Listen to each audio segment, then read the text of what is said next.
Who first told you to cover up? What if the truth is being bare in nature isn't shameful at all? It's healing, it reconnects you to your body and to the natural world. Welcome back to Hiking Without a Stitch. Get naked, be free, and be kind. I'll share my journey into naturism, stories from the trail, and conversations with others who have found freedom in the open air.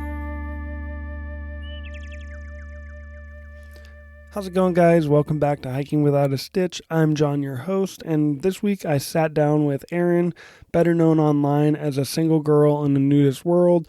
We talk about how she found naturism, what it's like being a woman in this community, and why creating safe, welcoming spaces is so important. I had a really great time with this conversation, and I think you'll enjoy listening to it. How's it going, Erin? Welcome to the show. Thank you for coming on. Thank you so much for having me.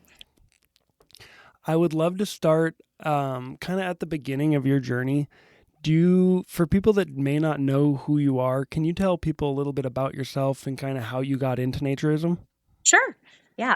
So I am kind of in like the relative scheme of the world, a baby naturist. I have only been a naturist for about 4 years. I started out by going to a nude beach in New Jersey, and I got hooked by an awesome group of people over there. And then I started working at a nudist resort. So I worked at a Lake Como nudist resort for about a year.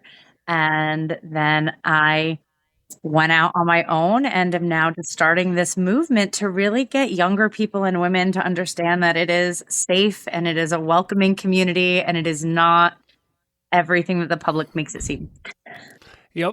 Yep, and that's part of the reason that I've really wanted to talk to you, because the educational aspect of what you do on your Instagram and other platforms.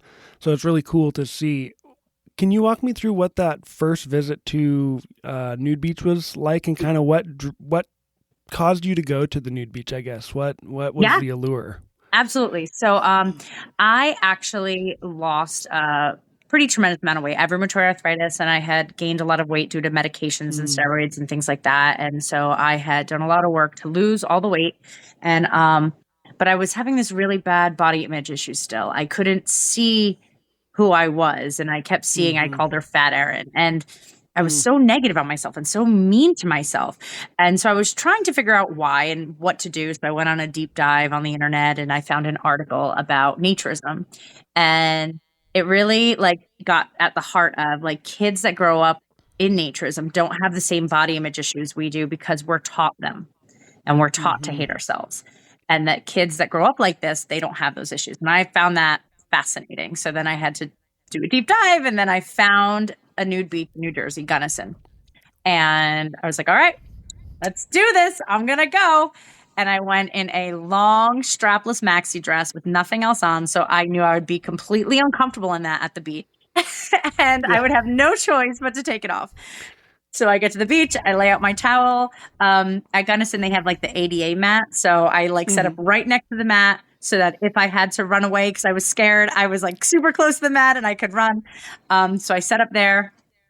I took off my dress and I loved it. It was, I don't know, just something so freeing, going into the ocean like that, not having a wet bathing suit clinging to me, sand getting stuck in your bathing suit. It was just awesome. I got sand on me. I rinsed it off. And there was nothing. It was really great. Yeah. I mean, I did have the experience of, I'm there for 10 minutes. A guy walks up to me and's like, I guess your butt's burning. Maybe you need me to put some lotion on you. And I was like, I roll my eyes, but there was a group not far from me of, I call them true nudists. And they kind of rescued me. They kind of told him to bug off and told me to come sit by them. And then they really explained to me what naturism is. They've been going since the 60s. And yeah, it changed my life. That's super cool. So they basically just walked up and were like, hey man, that's not cool, or whatever the interaction was. They didn't even walk up. They kind of yelled at them from their chairs and told them to F off. Oh, that's awesome. That's awesome. And they were like, come here, come sit by us. We got you. So. Well, yeah, you said that in pre-recording when we talked that you probably wouldn't have returned if they hadn't intervened, which I thought was super cool because those kind of moments can change everything from a positive Absolutely. moment to a really negative moment. Absolutely. If I only had that guy's interaction, I would have been like, "Oh, I'm a piece of meat here. Everybody's looking at me." It's a thing. Yep. But these people made me feel like I'm a human, and then they explained to me, and they've been coming since the '60s, and the changes that have happened. It's actually that's kind of what started my history love of it was these people telling me what the beach was like back in the '60s. And there used to be a margarita bar on the beach that isn't there anymore. No You can't way. even have That's alcohol on the awesome. beach. Yeah. You kind of got to see like the both sides, the real nudist and someone with like ill intentions. And I really reached out to you recently about a post that you did about an interaction you had with someone that you thought you were reaching out for information about an upcoming like beach trip, and then it kind of turned weird. If you feel comfortable, do you want to kind of go over that interaction and talk about that? Yeah, absolutely. So I love to travel, and I had just done this kind of crazy awesome road trip from New Jersey to Florida. And as I was planning it, I wanted to go to Playa Linda Beach. I'd never been, right? So I've been to Haulover Beach. I've been to Apollo. I've been to Gunnison, but I hadn't been to Playa Linda. And as a solo naturist, right, like I need to make sure that these beaches are safe. In my experience, I did not feel comfortable solo at Haulover. I have no problem going as a group, but as a solo, I didn't feel comfortable there. I go to Gunnison by myself all the time. I'll go to Apollo. So I reached out in a group, in a Playa Linda group, just saying, "Hey, is this a safe beach to go to?" And they said, "Oh yeah, it's fine." And someone had messaged me and was saying, "Listen, if you're feeling uncomfortable, I go to the beach all the time. This is a really safe space. If you want, we can meet, whatever." And so it was just a very casual conversation about the beach. And then all of a sudden, he said, "Oh, I just saw your Instagram page." And I went, "Okay." And then the conversation turned sexual immediately. And it was, "Oh, I have an OF page. You want to come perform on my page with me?" And I was like, "No, I don't want that at all. I want to go to the beach." And it got, so I literally just had to block the person and be like, "Nope, now we're not." And I actually didn't end up going to Playa Linda because then I was like, I felt uncomfortable. It's not the beach's fault, but that interaction made me just feel uncomfortable. Well, that's what's so upsetting about these kind of interactions, because you weren't looking for attention and like just the presence of nudity. It's funny that he brought up your Instagram page, because your Instagram page is non-sexual. It's over giving and over advice. Yeah. Yep. It's like, what did you see there that made you think that this is what I was looking for? So yeah, just my body. I just become an object. Exactly. It's super weird. You said something too in your post that really resonated with me, and it was being nude doesn't erase the importance of boundaries. It makes them more important. And like I really love that, because it's super true. What did that mean to you when, like, what did you mean by that? And like why do those boundaries become even more important in a clothing optional space? So we are at our most vulnerable, right? When we are nude, we're in these spaces and people are really seeing us for who we are, right? They are not seeing who we want them to see, right? Because when you're in the textile world, you can put clothes on, you can put makeup on, you can do whatever you want to alter who you are. And I call it your armor, right? You go out and this is who I want the world to see me as. Yeah. And when you're in the nudist world, you don't have that armor. So you're really in a vulnerable space. But that doesn't mean that it's automatically, I'm nude, you can come up and touch me. Or I'm nude, you can sit right practically on top of me. I mean, I'll be at a bar, and normally, in the textile world, you always leave a seat. Unless there's no seats, then you leave a seat. But, if you go to the nudist world, that doesn't automatically mean you sit in the seat right next to me. You could leave a seat. It's okay. So you need to protect your boundaries and know what you are. And there are clothing optional spaces that are swinger spaces, right? I don't, those aren't what I talk about, but even in those spaces, people have boundaries and they discuss and they respect what they are willing to do, what they aren't willing to do. So the whole world isn't just this assumption of like, because you're nude, I get to see more of you nude, right? Yeah. Like that's a big thing on social media that I get all the time. Oh, well, you're naked. You'll see on my post, turn around and show me your boobs. And I'm like, no, like I'm not doing it for you. I'm doing it for me. And that's a big part of it.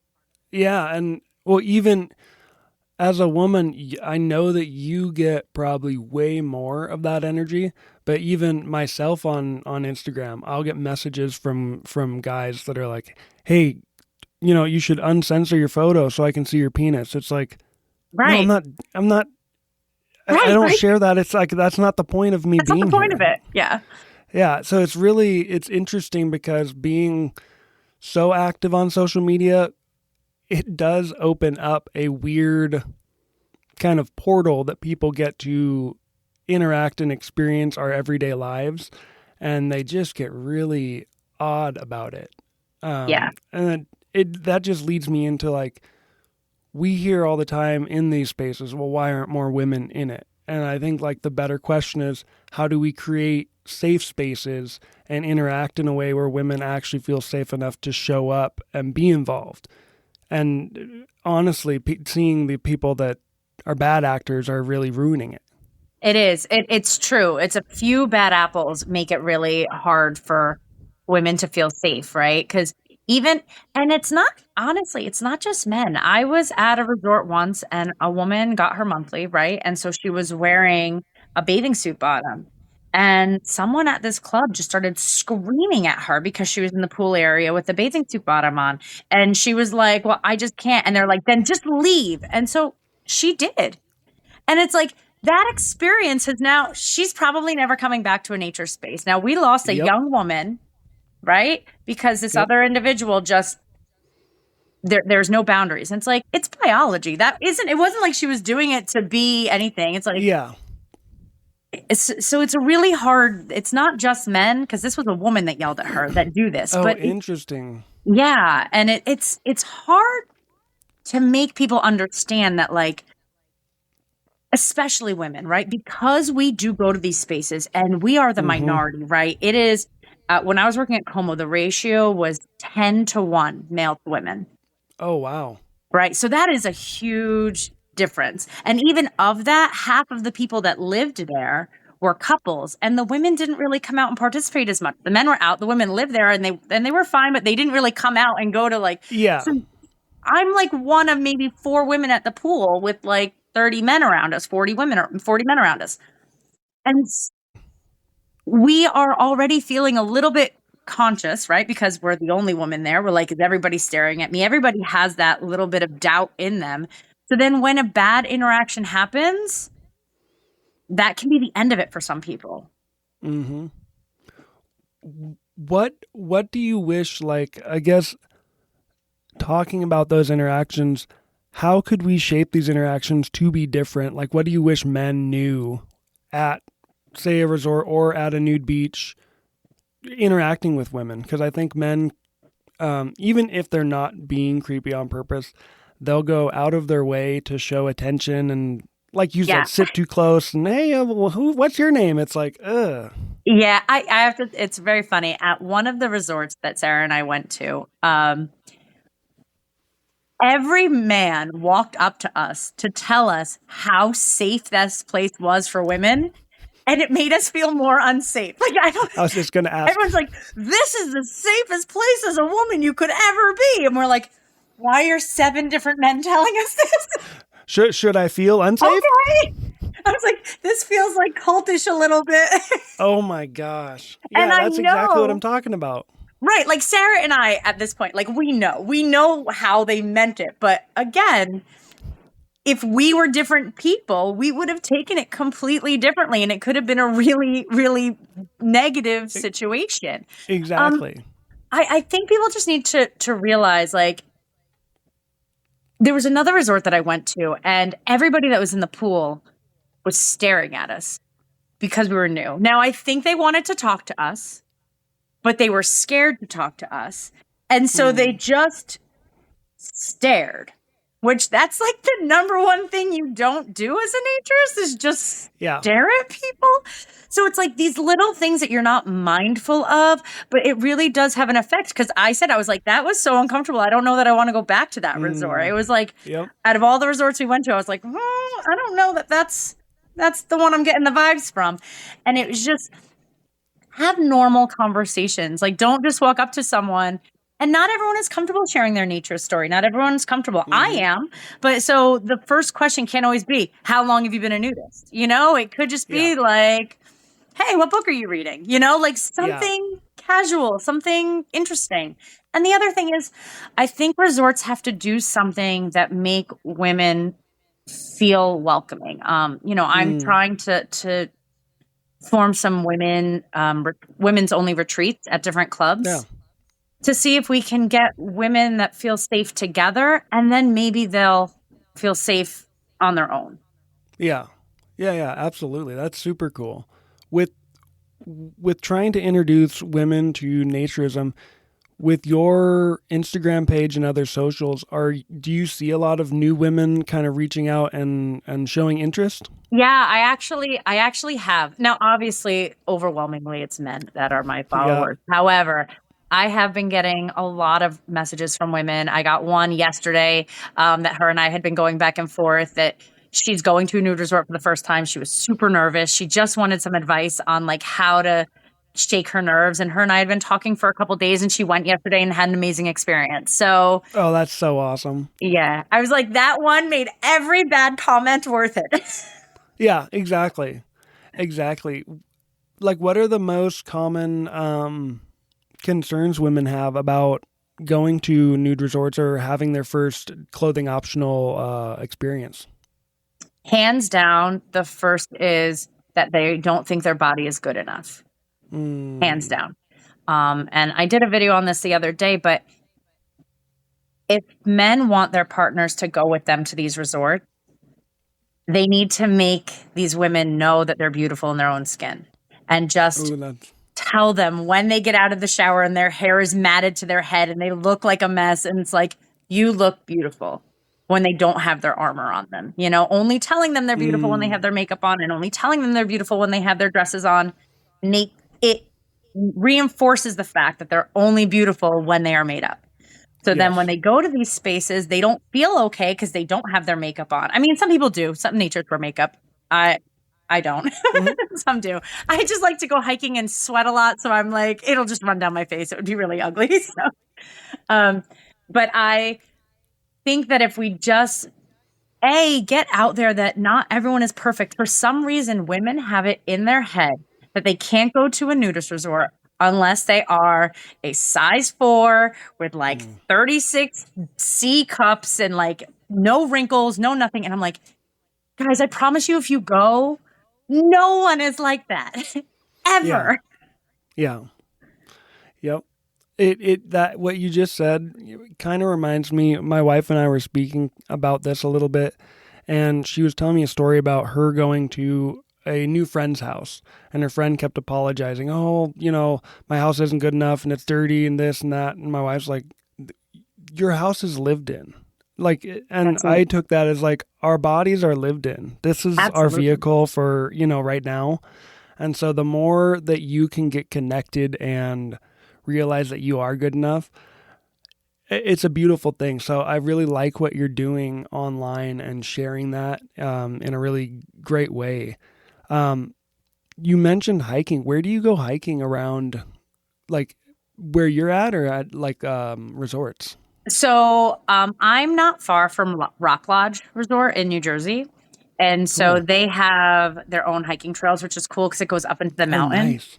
So I love that because it's completely enclosed. You can't end up in the textile world, but you're still getting a good hike in. So I love that. I went on, it's funny, when I lived at Como, I would call them walks in nature, because hiking in Florida is not hiking. Yeah. It's all flat, it's all sand, but there are trees around you. So that's how all the places are in Florida. So I do trails anytime I go to any resort. And then I have a couple like sneaky ones that I know that no one really goes to. So I'm like, I can go here. I mean, I was in Mammoth National Park, which was super risky for me to do, but it was pouring rain. And I was like, no one's going to be hiking in the rain right now. So I just like went for a big hike in Mammoth in the rain. Oh, that's awesome. I love that. In Florida, when you were like taking those walks, was there any? I guess I'm just curious about wildlife. Was there any like dangerous wildlife that you have to be aware of Yes. in your Everything location? wants Yeah, to kill you in Florida. yeah. It's like Same here. I'm in Australia. Arizona. Florida and Arizona have like bizarre animals that can hurt you. Yeah. I Everything mean, wants to harm you. there was a snake once. Oh gosh, I hate snakes. I hate snakes. And there was a snake, and it went from like the dock all the way up to the roof of where the bar was. Like, I was No like, is this an way. anaconda? Like, I don't understand. Like, and people are like, it's just a snake. He's fine. I was like, he's not fine. There's It's fire just ants a everywhere. snake. Like, you have to watch where you step because you will get eaten alive. And my spirit animal is a spider monkey. I kind of climb in trees everywhere. I climb on rocks. Like, Mm. I go everywhere and I don't look. So even when Sarah and I were at Serendipity, I started climbing in rocks and I started climbing in the river and I was in trees and everything. And all of a sudden I sit up, I was like, my back is really itchy. And I turn around and she's like, Erin! And my whole back was in hives. I had to take Oh Benadryl and get like, man. it was terrible, but I don't look. And so, yeah, everything wants to kill you. Oh, that's funny. Speaking of your road trip, what was that like? Do you have any like favorite resorts that you visited or Yes, hands down. yeah? Hands down. My top two were, well, okay. Resort, Cypress Cove is a resort, right? It is, you go there, they have multiple pools, restaurants, bars, like it is top notch, hands down, the king of nudist resorts.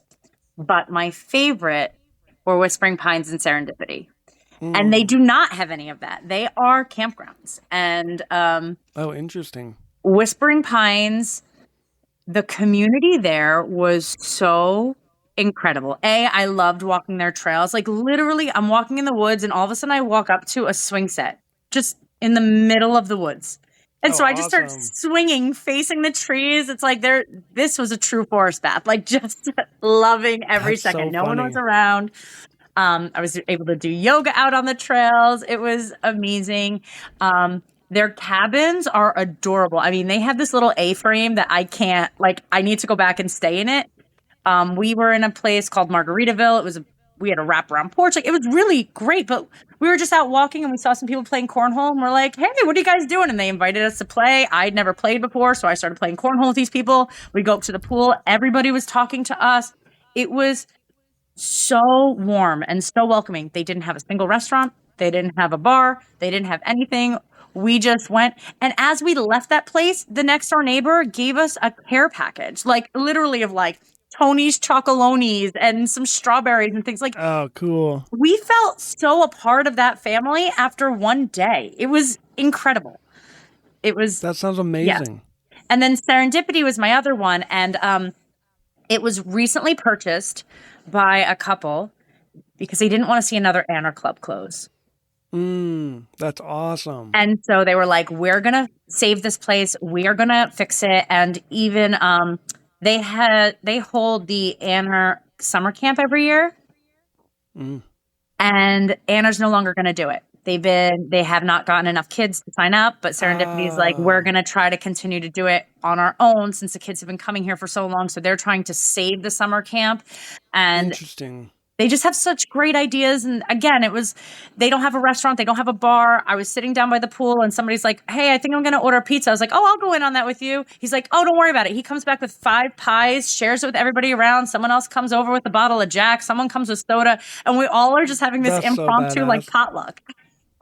That's so badass. Right? Like that's what this community is about. Like we Yeah.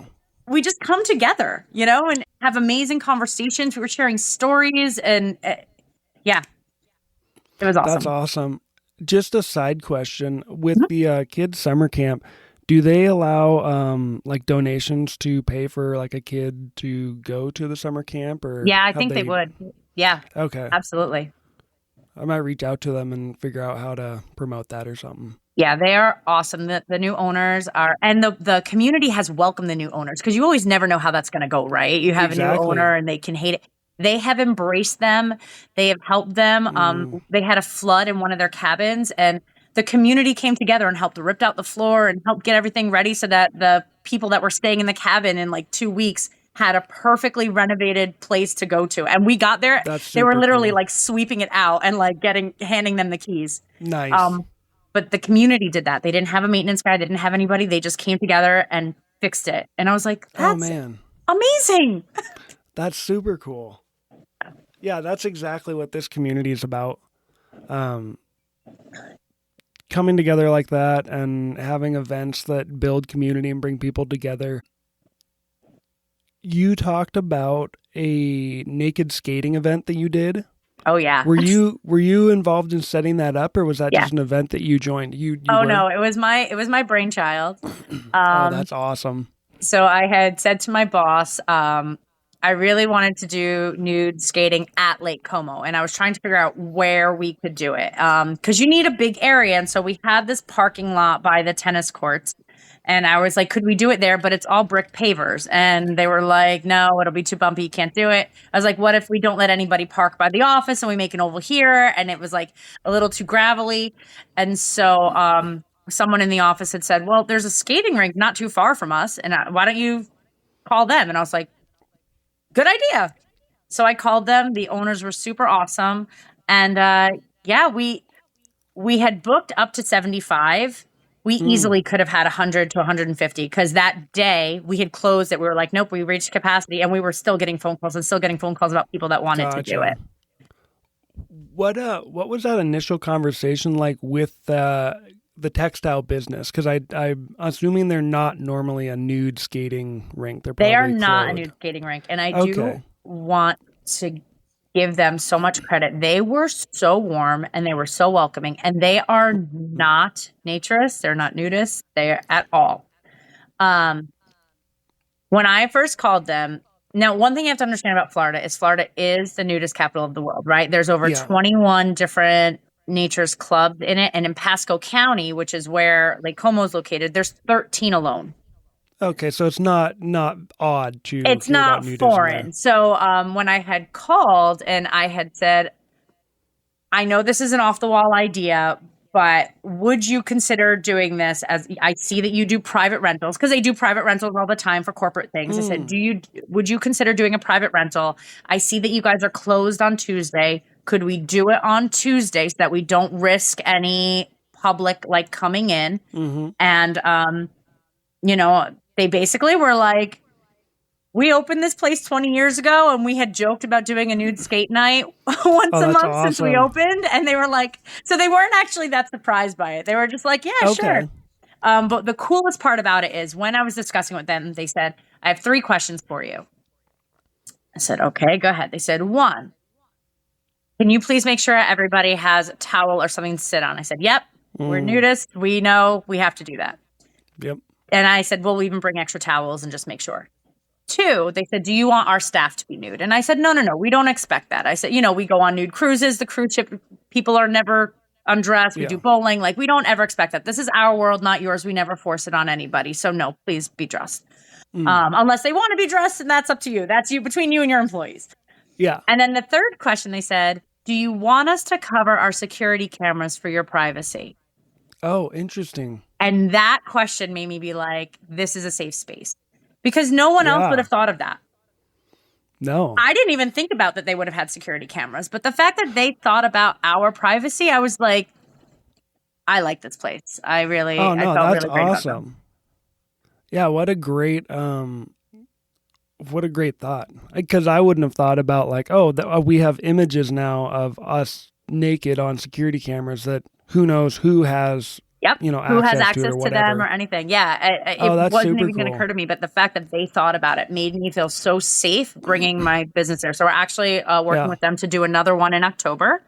Oh, that's so cool. So yeah, they were pretty awesome. Actually, they were getting a lot of heat on their social media about interesting having it.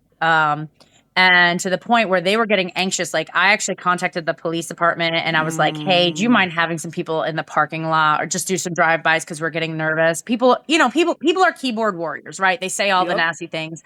And they just kept saying, like, you're going to let people's butt juices get all over your furniture. And the owner actually got on and she goes, do you understand that how much vomit and diarrhea and blood I clean up from your children all the time? These people are way cleaner than any of you or your Rugrats are. So please stop. Yep. For anyone that's like interested in reaching out to like a textile business to see if they could do like a nude event there, what tips would you give someone? Because that's something that really interests me here in Tucson. I would love to see like a nude bowling or a nude, skate night or something. That would be super awesome. Yeah. So honestly, you don't get anywhere if you don't ask. So yeah. I shoot for the stars, and I figure the worst they can say is no. So okay, ask somebody, but go in prepared and just say, you're going to bring towels. You're going to ensure this. We had extra volunteers, right? That were door people, and they were dressed and they were at the door and they made sure that nobody came in or out. You have to basically make them understand that you're not asking them to do any other work, any additional work. The hardest thing that you're going to find is, where I was working was a family nudist resort. So we wanted to make it open to the family. The textile world is not comfortable with that. Yeah. At all.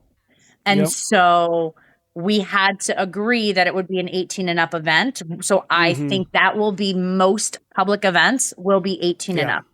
Even though we understand that kids are safe in this space, the public doesn't understand it. And even for like the roller skating event, they only had 18 and up staff working because they didn't want any of that, which I completely understand. I completely respect. So you just got to go in with those things, that get it out of your head. If it's going to be a family event, the public is not going to allow that to happen. Yep. No, and I totally understand that. Just with the climate that we have in our world right now. I know. I get it. Please, I have this dream. If anybody of your listeners have a couple $1 million to just throw out, I want to take an old mall and convert it into a nudist resort, like an interior that would be nudist resort. Right? There's all these decaying malls all over America. We can have indoor pools and pickleball courts and volleyball courts and bars and restaurants and movie theaters, bowling alleys in a mall. Dude, that would be awesome. Yeah. When you did that nude skating event, what surprised you, like, once people started showing up? How many young people showed up? When you go to nudist resorts, I'm probably one of the youngest people there, right? I'm 40. I'm by far the youngest person there. And when I was at this event, I was very median age. We had 20-year-olds, 30-year-olds, 40-year-olds. Oh, interesting. A lot of the older people didn't want to skate. Obvious reasons. No one wants to get hurt. But it was so interesting that so many young people were there. And I was like, but they don't go to clubs. Why don't they go to clubs? Exactly. So I found that to be really fascinating about how many young people were there. Why do you think that more young people showed up to like an event like that, kind of more in the textile realm than, people showing up traditionally to clubs or like resorts? I hear over and over and over that they do not feel welcome at the clubs. Oh, interesting. So unfortunately, all of these clubs were started 30s, 40s, 50s, 60s, right? Yeah. And people have been with these clubs since then. And they are set in their ways. And so they aren't exactly opening their arms. And all of the clubs say, we want younger people, we want younger people, we want younger people. But we don't want to change anything, and we don't want to do anything that younger people enjoy, but we want younger people. Yeah. Yep. So what do you think is the answer? Like, what would they need to change other than their like mindset of, we don't want to, adjust how we're doing? Like, what kind of events or things at resorts would draw in the younger people, do you think? So one of the other things that I had done was I did a nude laser tag. So I called a laser tag truck. Oh, awesome. And they came in and we did nude laser tag. I did a nude Nerf gun fight. So like in the woods, like we just went around and shot each other with Nerf guns. And then That's awesome. when it was over, like when they're searching for a body, you do like a grid walk. Like we did that to pick up all the Nerf guns so we didn't leave them in the woods. Oh, that's awesome. So we did beer pong, like a beer pong tournament. So like you just gotta think about things outside of the box. Like everybody does volleyball. Well, actually, I don't know. Out in Arizona, is volleyball is big? I know on the east of the Mississippi, volleyball is huge. I honestly wouldn't know. I don't follow the volleyball scene, so I'm not sure, but I don't think it's as huge like in Arizona. Yeah, so basically the East Coast, volleyball is nudism. Like, I don't know. There are so many volleyball tournaments. There's basically a volleyball tournament every other weekend if you look for it at different resorts. That's wild. Okay. And I don't play volleyball. And I get asked all the time, why don't you play volleyball? Why don't you play volleyball? And it's like, I love my nails. Listen, I don't do a lot of things, but I love my nails. And I'm not going to play volleyball. But we need to do things other than volleyball because there are other people that are not quite as sporty. So more diverse, like community building events that bring people together. So I have a friend that was doing, she did an acro yoga event that brought like over 100 people to come, and it's going to grow this year, which is super awesome. But that is a lot of younger people. And those are people, they may not necessarily have been nudists when they came in, right? There was a couple that were not nudists, but as they were there the weekend, they kind of became nudists and they just kind of have joined in. It's the same thing with like life drawing, right? So we did life drawing at Lake Como, and there was a group, like these people are used to nudity, right? So like the local college students that we would advertise there, and they were coming and doing life drawing there, and then they would stay and they would go to the bar and they would hang out. And it was like, oh, that's cool. You don't have to try to recruit textiles that don't know it. Like I'm not trying to recruit anybody to nudism or naturism, but if people have an interest and people have that curiosity, I want to help them develop that. Yeah. Which I think is super cool. And that's kind of what I've been seeing in the outdoor spaces as well.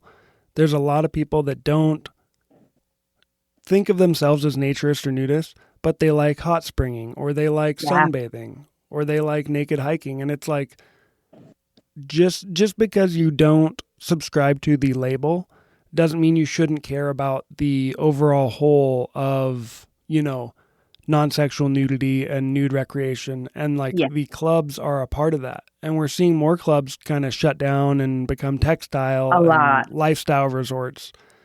And it's like, I guess too, I want to make the point that younger naturists should care. Absolutely. About these clubs getting shut down, because take me, for example, I don't go to clubs very often. They're kind of far away. So I've only been to one. But that doesn't mean I don't see the... Yeah. I've only been to one so far. But yeah, it's like they keep getting shut down, and public land spots are losing their clothing optional statuses. And as a collective group, whether you like hot springing or going to clubs or hiking, we're all interconnected and should be helping each other build this community up and maintain and protect what we have, because once it's gone, traditionally, once something's gone, it's done. And we've seen that back in other areas of, life. So yeah. I mean, I'm even getting nervous because like Anner's numbers are down and the Nature Society's numbers are down. And it's like, these are people that protect us and help with laws and help protect these spaces. And if their numbers are going down because they aren't reaching the younger people, who's going to protect us? Exactly. And then you look at someplace like British naturism, right? And British naturism is thriving. I mean, you can walk in this village. It's not in London, but in the villages, you can walk into a grocery store nude. Yeah. And that it's just commonplace. It's kind of amazing and refreshing, but British naturism has done so much active work and really go pushing to younger individuals. And that's one thing that I just feel like in this country we're missing. We're kind of just, well, we don't want to upset anybody, so we're just going to keep everything status quo. And it's like, weren't you guys the rebel rousers? Weren't you guys the ones pushing Yeah. everything in the 60s? And weren't you guys wanting to change? And now it's just like, nope, can't do change. Don't rock the boat. Don't bring attention. Well, it's funny you say that, because when I first got into nude hiking, there's a place here in Tucson called Tank Verde, and I had put it out online like, hey, well, why don't we, talk to land managers and maybe see if this could be recognized as like an actual, because right now it's tolerated nudity. So it's not legal, but it's been naturists have been going there and skinny dipping and stuff for the last 50 years. So it's tolerated. And the pushback was like, well, why would you want to bring attention to any of us? Don't do that. I'm like, well, if you just don't say anything, once it erodes, you're losing what you have. So that's it. I mean, something very similar is happening at Gunnison. So I talked at the beginning how we have these ADA mats that go down. Well, last year they took away all our lifeguards, so there's no more lifeguards at Gunnison Beach. So swimming is technically not legal. Then this year they only put the ADA mats maybe a quarter of the way down. Now, you've never been, but the walk from the parking lot to the ocean is, I'm not exaggerating, about a 10 to 15 minute walk. It is a long through and that's sand. That's sand. Yeah, that's sand. Terrible. Yeah. So it's hard for people to walk on. If, like I can walk on it, it's not a big deal, but anybody that has any knee issues or leg issues, and let's be real, how many nudists are in their 60s and 70s? Exactly. So, and people keep saying online, like, sign this petition, and you keep getting pushback. Don't make people angry because they're going to take it away. Don't make people angry because they're going to take it away. And I'm like, but they're taking it away. They're slowly eroding it. Yeah, exactly. I'm like, we need to say something. And like, this is what Anner's legal department is for. This is what they're for. And they're like, then I talk to people on the beach and they're like, well, what's Anner? I don't know what that is. And I'm like, we need to stick together. Yeah. Exactly. Yeah, this whole like Anner and the environment of the slow erosion of our rights as naturists. There's a hunting organization called Backcountry's Hunters and Anglers, and they are basically, they're very like Anner except for the hunting world, and they go to bat for people and the outdoorsmen, but they do a lot of like pint nights and they attract a lot of younger crowds. Yeah. And like they remind me a lot of British naturism and how they are, bringing people together. So it's real interesting to see through different just lenses of groups that use the outdoors and like naturists. Yeah. Because I think that that's kind of the ticket to do to stop this. I mean, what do you think about how do we stop the erosion? And how do we get everyone to come together? Unless we are more visible on platforms that younger people are on, right? So like everybody's on Instagram, right? Everybody's on Snapchat. Yep. Everybody's on these platforms. Just doing it on your website isn't going to do much. People aren't going to go looking on your website. And Facebook is an older group, so yes. Okay, do it on Facebook.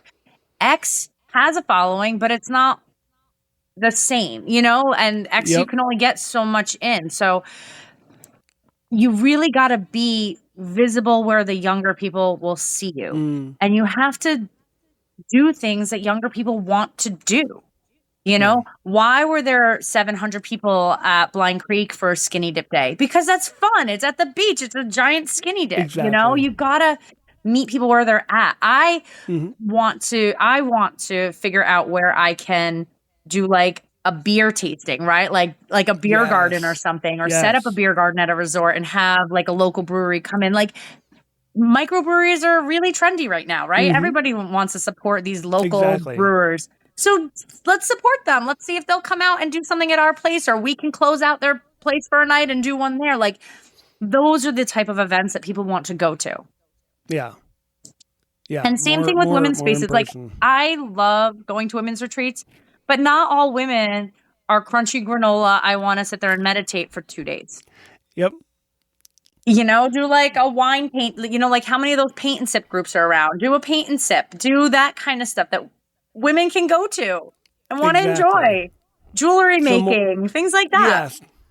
So more normal I'll say everyday thing, everyday Yeah. stuff that you do normally out in the world, try and do it naked. Just try to do it naked. Um,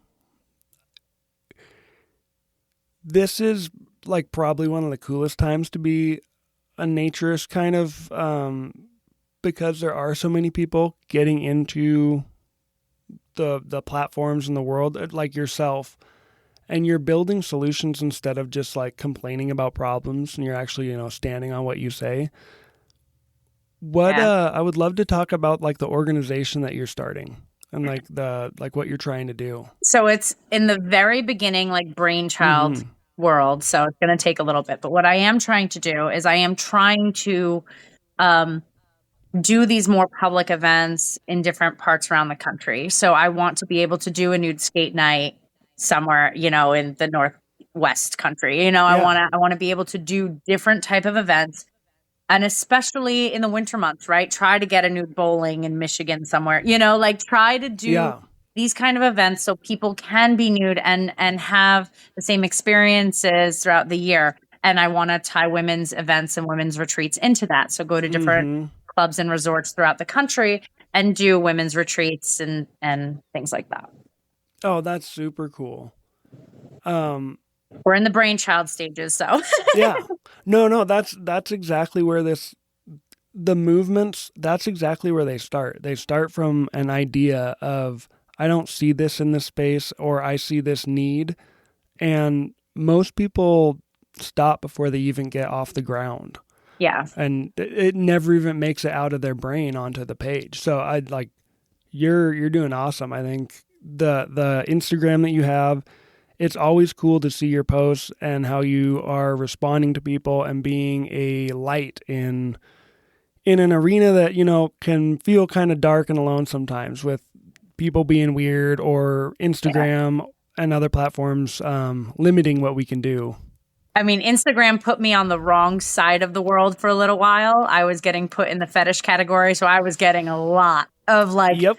no thank you, no thank you. And I had to like contact them constantly. I probably had about 7 different tickets with Meta being like, this is not my space. This is not my space. I'm educational. Please get me out of this space. Exactly. And they finally, the algorithm has finally figured me out. So finally I'm back in nature's spaces. But and I don't yuck anybody's yum. Listen, that's cool, but that's just not the side of the internet that I'm on. Right. This is not what I'm doing. Yeah. Is there anything that we didn't cover that you want to cover, or say that didn't get covered? Don't be scared to try. That's the most important thing. I mean, listen, don't do anything illegal. I'm not advocating for going hiking in a national park. Yes, I did it, but don't do that if you're not trying to get arrested. But sit outside on your deck and read a book naked. It doesn't harm anybody. Just enjoy it. There's something so special about just like feeling the sun on your skin. Like, I joke around that I'm solar charged, right? Like, I thrive in sunlight, and when it's cold and rainy, I just kind of like blah. So I think my whole body needs the solar charge, not just my wrist this much and my neck and my forehead. Yeah, it just feels so good. Yeah. I will add your links to the show notes so people can follow you. Is there any other extra links that you want me to share, or that you'd like to shout out right now? So I do have one that's a little bit controversial. So I don't know how people feel about it, but I do have where I go into more in-depth and educational content on OnlyFans. And I know people are rolling their eyes. What do you mean? And I said, the reason why I'm on OnlyFans is because I am able to be completely nude and not be censored. And I can talk about my platform and what I do without being censored. So I do have an OnlyFans account. It is the same title. And it is just where I put I'm actually doing one you would love today. I actually did the whole history of hiking naked, where it started in the 1800s. Oh, that's awesome. So, yeah. Started in the 1800s. Yep, started in the 1800s. German and Swiss groups were really, when the industrial movement was happening, they were trying to get people to go out into the city, out of the city, and get into nature. And simultaneously, the naturist movement was happening. And so they kind of started forming these nude hiking groups. Mostly the Swiss and the German were forming them, but the French also did at the turn of the century. Oh, that's badass. I Yeah. love that. So that's all of my stuff on OnlyFans. I'm the cleanest nude space on OnlyFans, I promise.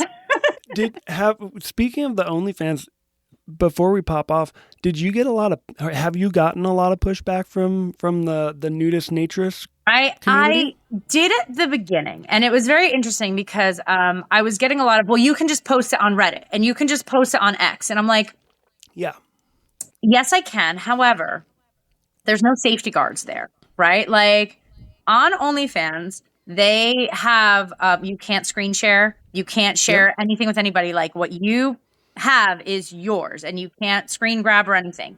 So I'm protecting myself, right? Like on Instagram, whatever, if someone sees me, like nipples up, that's fine. But there's a very different thing for me, like being completely nude and ending up on some random porn site that I don't know, Absolutely. And so I find that the safety features for me on OnlyFans is really what sold me on it versus Reddit or X. I don't know Patreon. I'm going to be completely honest. People have come to me like, why don't you do Patreon? I'm looking into it. I didn't think you could be nude on Patreon. I heard you can if you're behind a paywall. So I'm going to look into it a little bit. There's so many different platforms. It's hard to keep up. Yeah, I know. Well, that's like, everyone's like, why aren't you on TikTok? And I was like, because I don't have time. I guess what's a little bit different for me is I do like my Facebook, I'll do like more in-depth blog-like things so people can read more. On Instagram, it's much more my videos and my reels. And then on OnlyFans, it's these long videos of like history and things like that. So every platform is getting different content. Exactly. And that's killing me. I don't know how much more I can add. Where my friend Sarah, she's like, nope, what's on Instagram's on TikTok's on Facebook. And that's awesome for her. That's not me. That's not how my brain works. Yeah. It's hard. You get spread so thin and you're like, well, did I do that and that and that? But it's interesting that again, just the presence of nudity doesn't mean that it's sexual. And especially being on OnlyFans. There's people on OnlyFans that do cooking. They're not even nude. OnlyFans did not start out as a sexual site. Exactly. The connotation is, they have an OnlyFans, they must be doing something sexual, which is such bullshit. It's insane. Well, I had one person say something to me, which I got a little bit offended by, where he said, well, why can't you just send me your content here? I won't get OnlyFans. And I said, well, it's my content, like you would pay an author for their book, or you would pay, a movie maker for their movie. Like you would pay for their content and their time. And I said, and me doing a 10-minute video is very different than me doing a 30-second reel. So it's just, that's what it's for. And he's like, once I pay for it, it becomes transactional and therefore it's sexual. And I was like, so is going to the movie sexual? Because you're paying for that director. Is reading a book sexual? Like, I don't understand where the transaction is what makes it sexual, because it's not. I promise you, I cooked pizza the one day. So I don't understand that it's once it's transactional, nudity, sex. And I'm like, no, but it's not. And I talk about it all the time, how nudity is not sexual. And I know that is really hard for people to unlearn, but it's just something we have to keep pushing, and that it is not. Now, here's the other difference. Nudity doesn't mean that we're celibate. I just gotta put that out there. Well, exactly. We are sexual beings. And there's times and places where it's appropriate. Yeah. And you have to treat those spaces appropriately and be responsible and respectful. So you're not going to go to, a nude beach and be sexual, because, it's where people are going to relax, and by being sexual, you're robbing someone of the experience they could be having that might be life-changing. And so, it's super odd. People, you're a naturist, so you must not be sexual. Right. No, we're sexual creatures. So yes. Yeah, but we use it in the correct spaces. I think because we hammer so hard at these clubs, right, that you can't be sexual at these clubs. You can't be sexual because they don't want to cross the line because they become swinger very quickly. So I understand that. But because we hammer it so hard, I think we get either you're a nudist and you're celibate or you're a swinger and you have sex with everyone and everything. And I was like, there's gray areas. Like, we just know how to control ourselves and we just do it at home. Yeah, exactly. It's interesting how the public perceives every aspect of nudists, but they aren't nudists. And so they don't actually know any of what happens. Yep.